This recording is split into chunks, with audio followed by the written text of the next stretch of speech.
Earnestly podcast coming to you on April 16th, 2021. Wow, 3 podcasts this week. Yeah, I gotta be honest with you. I gotta credit my wife for this. She's kind of all of a sudden let me have more say so in a sense. Not like I didn't have any like say so. We are a Democratic family, not Democrats, but we are very we tend to at least try to give each other our own time. Things that we're passionate about, allow ourselves to delve in those things. And she knows that podcasting is a big deal for me. It's definitely something that I need to do. I want to do, but I also need to do for my own mental health, and it's good for me because I don't have a lot of outlets. Especially now I'm like you guys know with my lifestyle. It's family oriented. It's work. It's the rinse repeat thing. So podcast is the one thing I have that I feel like, okay, well, I have this thing I can be able to express myself and talk and have great conversations, build community with people, friends and family come on the show. We discuss things. Like I said, the Evolutionist podcast has been great. We've gone from this is now 10 years doing this, and we've gone from a sports centric show to now just talk whatever you want. Talk about whatever, sports, lifestyle, politics, parenting, you name it. And I love, like I said, I'll say, I keep saying this all the time, but I love where we're at the show, But I love the autonomy that my wife has given me recently to do this. I don't want to abuse it because I want to be able to still spend time with my family and be able to still make time for that because it's still important to make sure my that's being fed as well too. So this is gonna be probably on the shorter end. At least I say that. We'll see how it goes. As always, this podcast you can find on all the podcast catchers that's out there. You already know Amazon, Apple Music, Apple Podcasts rather, Stitcher, Spotify, Google Pod, all that. So I've been kind of this weird spot lately. This weird, place where all of a sudden the last couple weeks I've kind of sort of become more of the do-it-yourself guy. And it's with basic things. It's not necessarily the big things in the world. Obviously the things that, you should know. I've been someone that's not okay. So, for example, you guys probably don't know this, but I'm not very handy. I'm not handy at all. So, one of the reasons why I'm afraid to own a home is that one of the things that people say that you should really account for when you own a home is things breaking in the home and having to fix things that, when you have a landlord or you have a development, if something breaks, you get it fixed. You know what I'm saying? You get it fixed, and that's it. It comes with the territory of renting a home. Whereas you own a home, you are stuck with taking care of those things yourself, which is fine if you are handy. I am not that guy. I'm a little more on the technical side of things. I do more technical stuff. Electronics, although even that, honestly, that's kind of gone on the wayside now. I've had a hard time keeping up with the technology today. I truly feel like 41 years old in a few weeks, so I'm getting aged out a little bit too. But I've been trying really in recent weeks to start going back to basics, for example, with simple things, for example, doing things yourself. So for years, and a lot of times because of the fact that we haven't lived in a house in a long time, my wife and I have been living in pretty much apartments for the duration of our relationship. So something like washing your car. Now, unless your development has a place to wash, where you can wash your car, which some of the places we lived in the past had that, but I never really utilized that much. I've always felt it's easier. Pay $10, go to a car wash, or pay even $30, $40, once every few months, and get a deep clean in your car and be done with that. Something like that, for example, I've stopped doing. I've been doing it myself because as you know, I have a townhome now. It's rental, but it's a townhome, and I have the needs and necessities to do it myself. But I've never done it. But I've never really been that kind of guy that's done that. I always felt like it's easier just to go to a gas station or go to a car wash place and just get my car cleaned. Pay the money and be done with it. But I'm finding more as I get older, you get more frugal, you get more, responsible, efficient, all that. I found ways now to utilize myself to be more of a do-yourself guy. So I've started for some weird reason the last couple weeks. Got a new hose in my house, and got buckets and all that, and then I've started cleaning my cars by myself now. Why pay someone to do it when I can do it myself? And it goes back to one of the things I've been saying, one of the themes I've been talking about this year on the show about carving out time. We can always make time for the things we want to do if we want to do it, if we prioritize it. I find myself, as I look at my life and look at things around me, I tend to have a lot of dead time, whether it be my phone, whether it be just doing whatever. And I've decided that if I utilize more of that dead time towards more productive stuff, something simple as washing your car, that it's a good feeling when you do that. It's a great feeling when you do that. So I've been doing that. I've been trying to cook more in the house. My wife and I spend time to make time for ourselves to cook together. We're not necessarily a big family. It's us two and our two kids, and one of our kids is a picky eater, so he doesn't eat the things that we eat. So he's a little more his own thing. But for the most part, we are a small family, so we don't need a big meal. But we try to cook, if not every day, most of the week, at least 4 times a week. It's obviously saves on money. It's healthier, and I find some productivity in it as well too. I don't enjoy going out to eat as much as I used to. Like I enjoy going out with my wife on a date and eating at a restaurant once every few weeks, or when we have time to do that. It's been a long time since we had a date night, honestly, like that anyway, because of COVID. But I'm embracing more do-it-yourself things, cooking, washing cars. Sooner or later I might start changing my own oil. Who knows?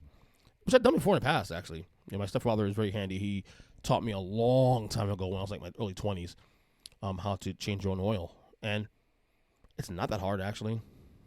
But I don't know if I'll go that route necessarily. We'll see. But it's for myself anyway. It's more of a fundamental change for me to better myself. I'm trying to do little things like that to better myself. Not for everybody, it's for myself, obviously. So, but yeah, I've been racing more do it yourself, DIY. If you see on the podcast linear notes, you'll see DIY. That's what I mean, is do it yourself. So, all right, let's talk about a little bit basketball. A couple basketball things that came out this week I wanted to touch on. I don't want to go on this podcast too long. Just kind of get it in, get out. It was announced yesterday that Michael Jordan will be inducting Kobe Bryant to the Hall of Fame this August when they do the ceremony. Obviously, Kobe Bryant tragically passed away last January. And it makes sense that Michael Jordan be the guy to do it. Jordan was Kobe's hero. They obviously, if you watch the memorial from last year, they had a really good relationship. Jordan looked at Kobe as his little brother. I mean, you see Michael Jordan at the memorial be very emotional, and we never really see Michael Jordan be that emotional much throughout his career. Well, I mean, obviously, won the championship in '91 for the first title, he won '91. You see him cry and things of that nature, but we never see Michael Jordan really be that emotional, other than a few instances he allowed us to be to get into that world.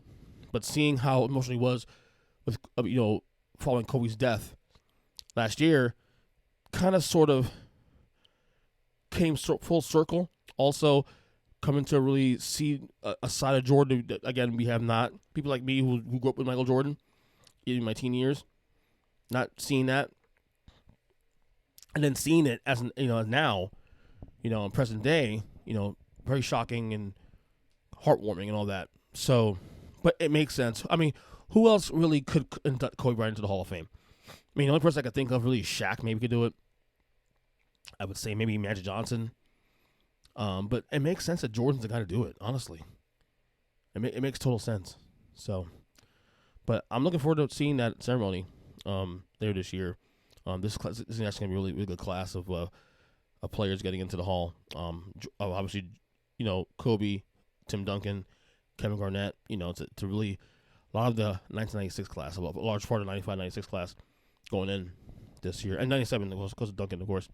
So, current NBA news: Jamal Murray, the Denver Nuggets, he will be out for the season. The Nuggets have been playing very well post trade deadline. They made that big move for Aaron Gordon.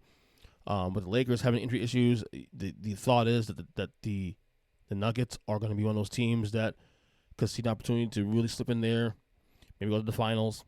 They went to the Western Conference Finals last year, lost in 5 to the Lakers, and then Jamal Murray, arguably the best player on the team, gets hurt. He's out for the year with a torn ACL. Obviously, with this happening, it's quite obvious that the Nuggets are now eliminated from the title contention. Pretty much. I don't see Nuggets really doing anything with that once playoff time starts. Although they've still played well since the injury, but again, once we get to the playoffs and teams like the Clippers, Lakers, teams in the West Conference, the Suns, all that jazz, I'm gonna be able to adjust to that, and they'll be able to take care of the Nuggets in the playoffs. So it's a sad injury, sad injury, especially too because this was setting up to be a really entertaining playoff run, especially in the West. With the Lakers being a bit on the hurt side, a little bit on the vulnerable side, if you will. But hey, this is what happens. It's part of the game. People are gonna get hurt. It's unfortunate that one of your best players is getting hurt on a team that can really use some luck. And this is more bad luck for the Nuggets going forward. So, more sad news in the NBA too, especially Lamarcus Aldridge, 7-time All-Star, I believe. Obviously he's on his last legs, but he suddenly retired 2 days ago due to an irregular heartbeat. We had no clue about Lamarcus Aldridge and his health issues. Obviously he's nowhere close to the players he was a couple years ago, but he was still, the Nets picked him up. The Brooklyn Nets picked him up on the waiver wire, and he was thought to be a big contributor for the Nets. On a team that has Kevin Durant and James Harden and Kyrie Irving. But, regular heartbeat, you put your health first, and he's doing that. Very sad news, obviously. This is a guy that's probably a fringe Hall of Famer. He had a really good career. Some people debate probably in the coming weeks, months, and years, as his chances to get in the Hall come up. But it's sad news, because, again, another player that doesn't have a ring, and obviously he's chasing a ring, playing on Brooklyn, of course. So very sad news there. Touch of wrestling, WWE. Black Thursday. Apparently it's a thing now. Quarter Big Jim, our boy Big Jim, a 3 Count Thursday. James Neese, who comes on the podcast all the time here. Black Thursday yesterday. Exactly 1 year later from doing the same thing last year, having cuts. The WWE did it again. Had some cuts, a lot of cuts on the roster. Some notable names, Chelsea Green and Carlito and a couple of guys of that nature. But the biggest name, of course, that got cut yesterday, Samoa Joe. Samoa Joe hasn't wrestled in the company, hasn't wrestled on WWE programming in about a year, a little over a year, maybe longer. But he was part of the Raw commentary team last year or so. He's been doing a fantastic job on Raw. Fantastic job. It stunned me when he just watched Raw this week, for example, and he wasn't on there. In fact, Anand Verk from ESPN and from not from ESPN. I'm sorry, not ESPN. MLB Network is on. Now on the commentary team, and you don't hear Samoa Joe. You're thinking, oh well, maybe Samoa Joe's come back to in ring. That was the assumption. Not so fast. He got cut by Vince and company. Don't know why. There's no speculation as to why. Maybe he wanted this. I don't know. Maybe he wanted to come back to the ring, and the company doesn't want him back in the ring because of injury risk. I don't know what it may be, but he's no longer part of WWE. Obviously, I would like to see him in AEW. Hopefully, it gets used properly. I mean, we don't want to be the ones. I don't want to be one of those people that keep saying, "Oh, well, if he gets cut, they go to AEW, go to AEW." But you don't want guys like him, for example, to get lost on the roster because you got Miro who left WWE as Rusev last year, and now he's being, in my opinion, a bit misused on the AEW roster. A guy who should be in the title picture. You got Billy Kay, also Peyton Royce, the Iconics, both getting cut from the WWE as well to release. I think that given the fact that the AEW women's roster is still a work in progress, they can benefit from being one of those teams that can prop up the AEW women's roster. So, we'll see how that goes. Lots of things to, obviously shuffling. There's a lot of promotions. This is a good time to be a wrestler now today because you have so many different companies down Yeah, you may not be in WWE, but if you're not being used, why do you want to be there for? So you still have Ring of Honor, you have AEW, you have Impact, you have NWA still. A lot of other companies you can go to. You can go to Japan. New Japan and wrestle there if need be. So again, a tough week for a lot of wrestlers getting cut, but hey, it's part of the gig and whatever. So, all right, fine if I go. Like I said, I want to keep this short. The Derek Chauvin trial, not the George Floyd trial, the Derek Chauvin trial. Both the prosecution and defense rest their cases this week. Monday will be the